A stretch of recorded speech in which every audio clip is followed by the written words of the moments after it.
So hey, what's going on everyone? In this video, we're going to be taking a look at how to create your own ChatGPT application with the help of Flutter. And it's pretty simple, and let me tell you how to create that. And before that, this video is sponsored by Zigo Cloud. Zigo Cloud is a video call API that enables you to add a real-time video and audio communication functionality to your application. It allows users to make one-on-one communication, group calls, share screens, and send messages.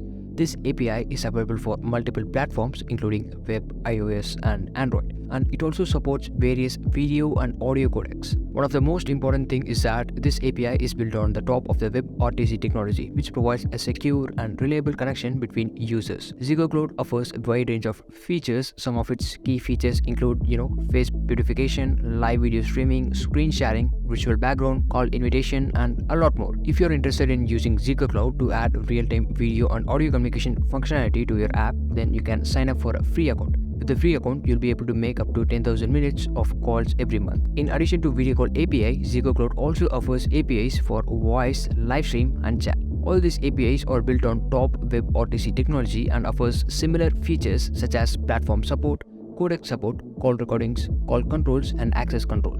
With these APIs, you can easily integrate real-time voice, live stream, and chat functionality to your apps and provide users with seamless and reliable communication experience. Overall, Zigo Cloud's API are definitely worth trying out if you're looking to add real-time communication functionality to your apps. These APIs are easy to use and integrate and offer a wide range of features that can help you to build a reliable and seamless communication experience for your users. I would definitely recommend you to give it a try. Now, let's get back to our code. Alright. Now, let's create a Flutter application. At the very first step, we're going to be pasting down our assets folder. So let me paste down my assets folder over here. And now we're going to be, installing all the dependencies. So for that, what I'm going to do is I'll just head over to pubspec.yaml file. And here we're going to be installing a couple of dependencies. Alright, now we're going to be installing a few dependencies. In order to do that, let me, paste all my dependencies over here. And we'll see what's really happening with these dependencies later, but for now, let's install all these dependencies and make sure to get the packages by clicking on this button over here. And also just head over to dev dependencies. We're going to be installing some dev dependencies as well. I'll just paste that over here. All right, now we're ready to go. All right, now I got all my dependencies. Now I'm going to be installing the assets. So for that, what I'll do is that I'll just open up my assets over here and let me link my assets folder over here. Okay, so you can do that thing over here.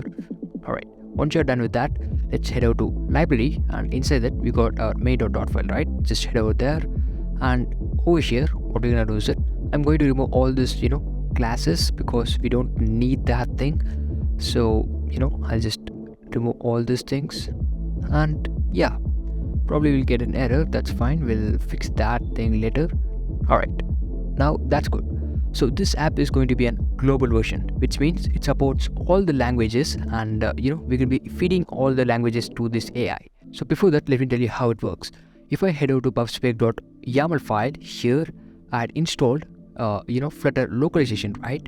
So with the help of this, I can create an localization in Flutter, which means the process of adapting an application to support different languages and regions. So in Flutter, we can use L10N, which stands for the localization, and with the help of this, we can add different languages and regions.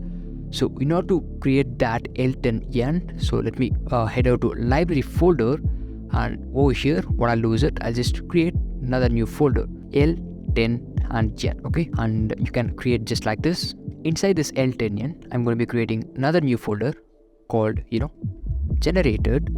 And inside this generated folder, I'm going to be creating a new file called L10N. This is going to be an English version. So for that, I'll just create that as en.dot. Okay.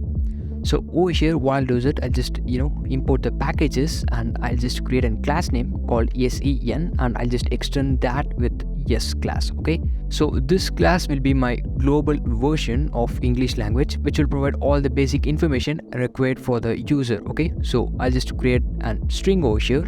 So with the help of this Arab example 1 and 2, we can literally change depending on the user's request to change the language. Okay, and then I'm going to be creating a string for all the variables So this will be my global string because we can be using this string if the language is chosen to be in English. Similarly, I'll just create a couple of different strings over here. So once you're done creating all those strings over here, you can see that, right? And yeah, so you can add more languages just like this. But for now, I'll just create only the true language because now to show you how this works, okay? And here I'll just create another new file which is going to be l10n, and it's going to be l10n dot dot. So inside this l10n dot dot, I'll just import my packages, and now I'm going to be creating an abstract class called yes, and with the help of this abstract class I'm going to be actually determining what my user's language is. So if my user uses Chinese language, then I'm going to be switching my app's language to Chinese, and if my user's language is in English, then it's going to be a default one which is going to be in English. So for that, I'll just create this S delegate over here. So this localization delegate is nothing but a factory that creates the localization objects for a specific local. So with the help of this delegate, we can provide the localization object that corresponds to the current local of this application, which means we can set the language of this application. And over here, I'll just add the list over here, and which is going to be a localization delegate because we're going to be determining the language of that user, right? So for that, I'll just use this localization delegate now to actually change my language with respect to this delegate, okay? It's pretty simple. And over here, what I'll do is I'll just create the available languages, which is going to be the English and the Chinese. So you can literally make use of this. If you're adding like a couple of different languages, then make sure to include that as well. And now what I'll do is I'll just add all the global variables over here. And over here, we're getting that S delegate as error. That's because we need to create that as class name, and inside that we're going to be adding the synchronous methods.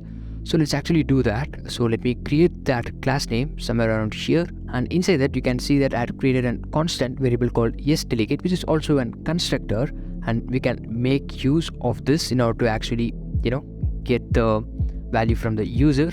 And so we're going to actually check the language. So for that, I'll just use this switch case in order to actually determine what my user likes. If my user prefers English, then we're going to be returning SEN, and if my user prefers Chinese, then we're going to be doing that. So okay, so that's how you actually change that language with the help of this switch case. Now it looks pretty good. There is no error in this file, but we'll probably get an error. That's because we didn't add any resource bundle for this languages.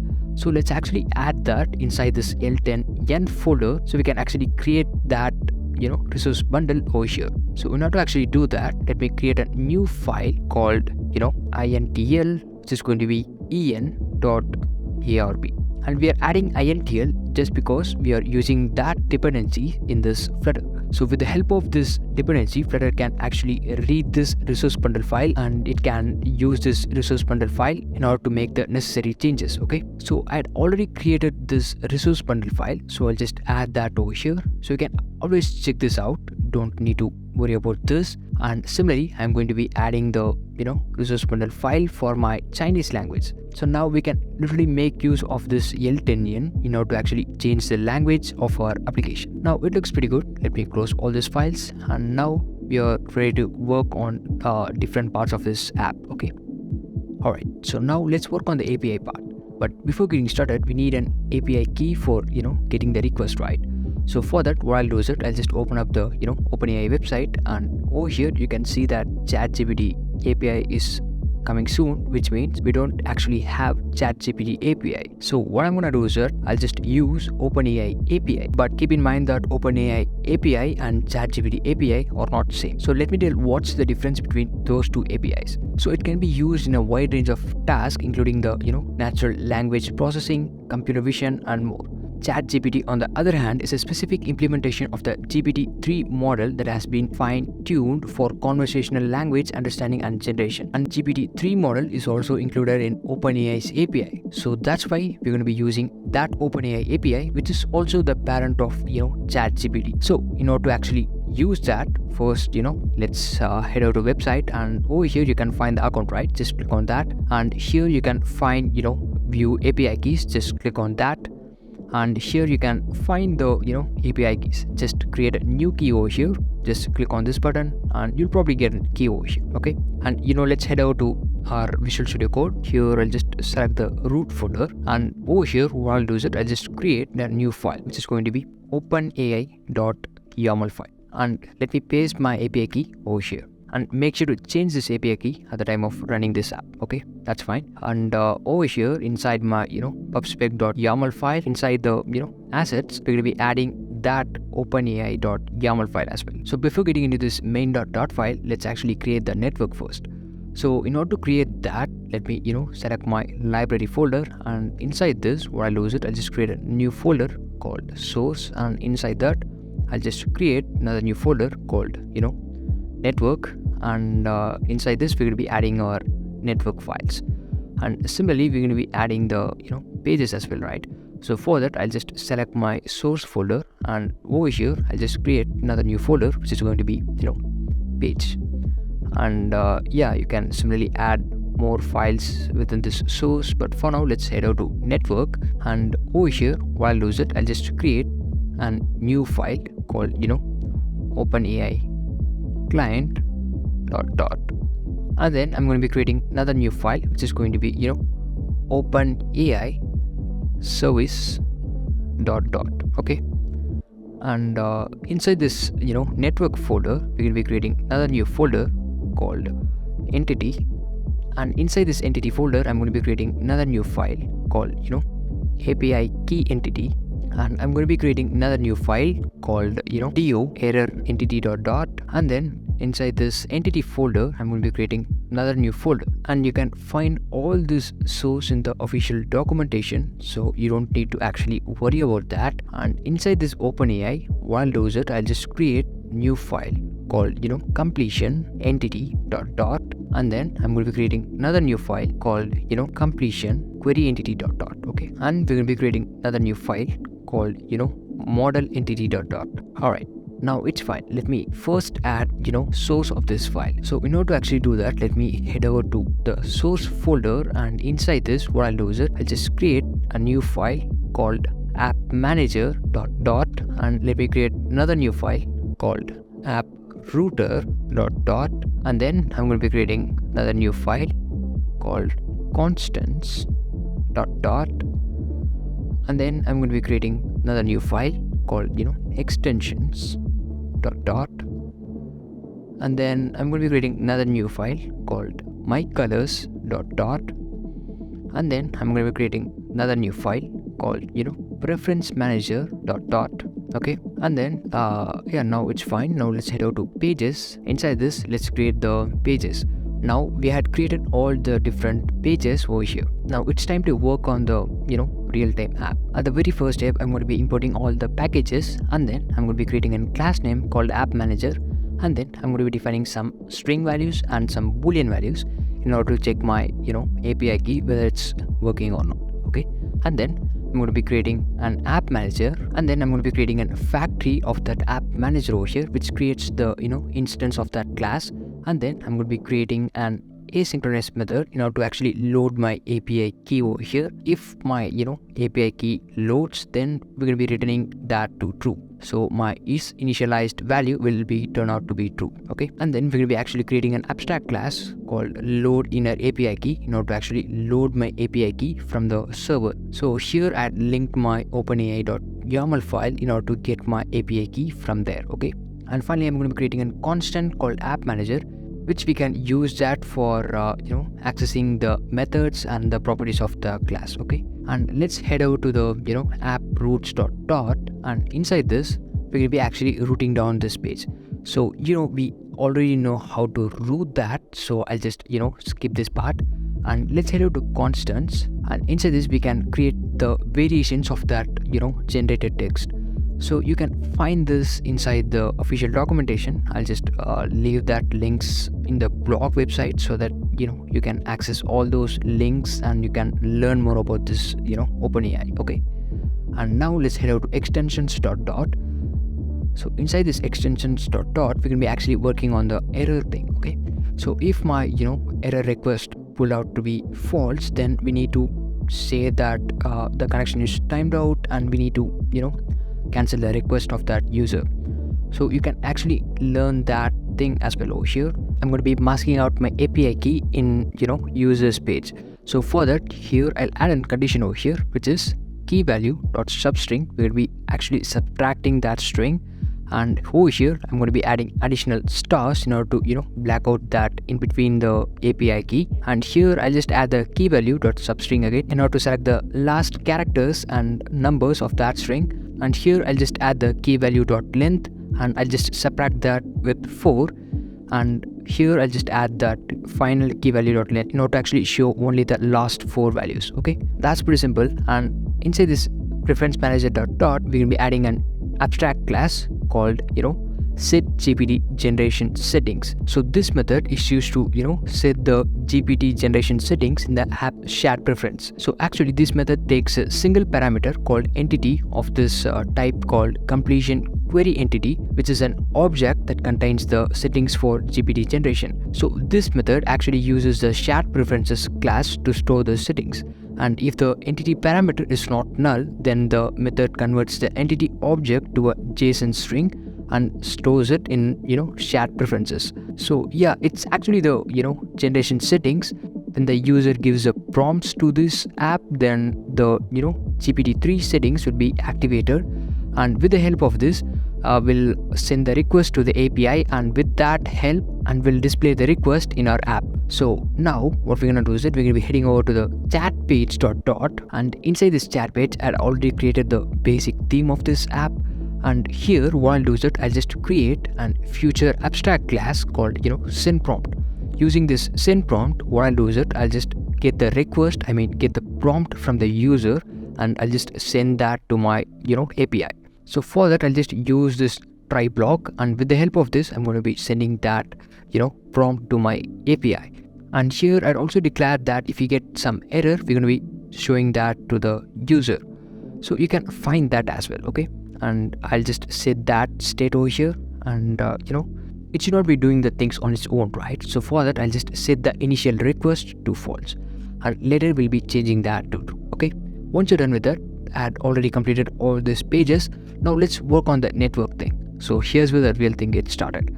So here I'll just open up my OpenAI client dot, and inside this what I'll do is that I'll just import all my dependencies over here, and I'll just link my extensions, and I'll just link my app manager in order to actually get that shared preference value. And over here what I'll do is that I'll just create a class name called OpenAI client, and I'll just link my base URL.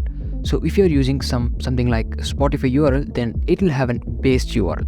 So similarly we have OpenAI base URL as this, which is api.openai.com, and we're going to be using this base URL in order to actually send our request to the API. Okay, and then add declared some base options of the connection timeout values in order to actually make the request within the given time. And here add set the connection timeout value, and then I'm going to be creating the internal server, which is going to be something like an OpenAI interceptor, and I'm going to be creating a server from the client. So for that I'll just set up a proxy over here, so you can find that proxy. So we're going to be using this proxy, and we're going to be creating a server in order to actually send the request to the API. And then I'm going to be creating an OpenAI interceptor in order to actually make the request from the server. And I'll just add on response function, like if it works then we need a response, right? So for that I'll just create on response, and if it throws error then we need to show that as well, right? So for that I just use this on error method, and then I'm going to be creating an is OpenAI request. Okay, so with the help of this we're going to be actually connecting that request with our base URL. Okay, and then here I'll just add that with my OpenAI client. Okay, that's fine. Now let's head over to the service dot, and inside that we can be adding a few get and post methods in order to actually make that API request happening in between them, and that's fine.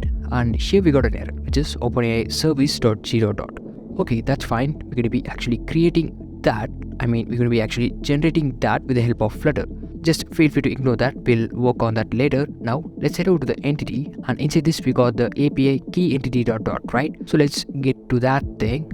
Over here I'm going to be creating an entity request to that server, and inside this do error entity. So here what I'll do is that I'll just convert all my requests in a form of JSON. So for that, I'll just use this JSON annotation in order to actually do that. So what is meant by this JSON annotation? It's pretty simple.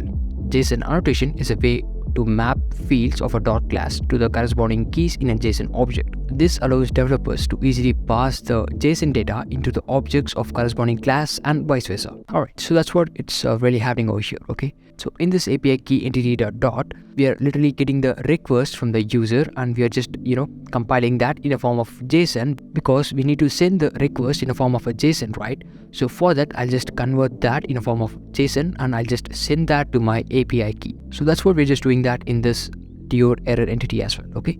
Now let's open up this OpenAI folder and inside this we got the, completion entity.dot, right? So inside this, what I'll do is I'll just, compile all my data in a form of JSON.